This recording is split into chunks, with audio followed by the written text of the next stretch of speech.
ఏది అయినా ట్రై చెయ్యి ఆచి చికెన్ మసాలా. ఆచి చికెన్ మసాలా. అతిలోక సుందరి శ్రీదేవి బయోపిక్ త్వరలో రాబోతుందా? అందులో ఒక గ్లోబల్ స్టార్ నటించబోతుందా? ఇండస్ట్రీలో ఈ వార్తలు ఇప్పుడు హాట్ టాపిక్ గా మారాయి. శ్రీదేవి జయంతి సందర్భంగా ఆమె జీవిత చరిత్ర ఆధారంగా రాసిన బుక్ కవర్ పేజ్ లాంచ్ తో ఈ చర్చ స్టార్ట్ అయింది. మరి దశాబ్దాల పాటు వెండితెరను ఏలిన ఈ pan India lady super star biopic నిజంగానే వస్తుందా? ఇండియన్ సినిమా చరిత్రలోనే ఎవరికీ సాధ్యం కాని రీతిలో స్టార్డమ్ సంపాదించుకున్న శ్రీదేవి జీవితం ఆధారంగా ఎంప్రెస్ అనే బయోగ్రఫీ బుక్ రాబోతోంది. ధీరజ్ కుమార్ ఎంతో ప్రతిష్టాత్మకంగా రాసిన ఈ బుక్ కవర్ పేజీని ప్రియాంక చోప్రా తన ఇన్స్టాగ్రామ్ లో లాంచ్ చేశారు.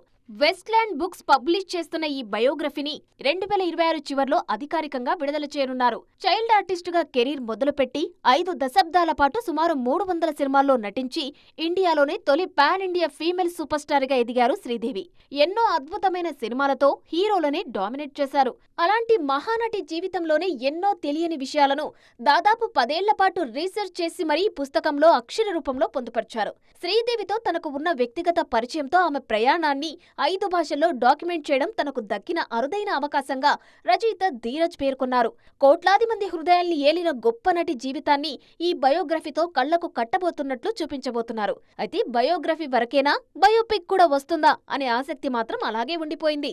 ఒకవేళ శ్రీదేవి బయోపిక్ చేస్తే అందులో ప్రియాంక చోప్రా నటిస్తారేమో అనే ప్రచారం జరుగుతుంది. ఆమె బయోగ్రఫీని ప్రియాంక స్వయంగా లాంచ్ చేయడంతో ఈ అనుమానాలు వస్తున్నాయి. ప్రస్తుతానికి పుస్తక రూపంలోనే వస్తున్నా భవిష్యత్తులో ఇదే కథ వెండితెరపై బయోపిక్ గా వచ్చి అందులో ప్రియాంక నటించినా ఆశ్చర్యపోనవసరం లేదు.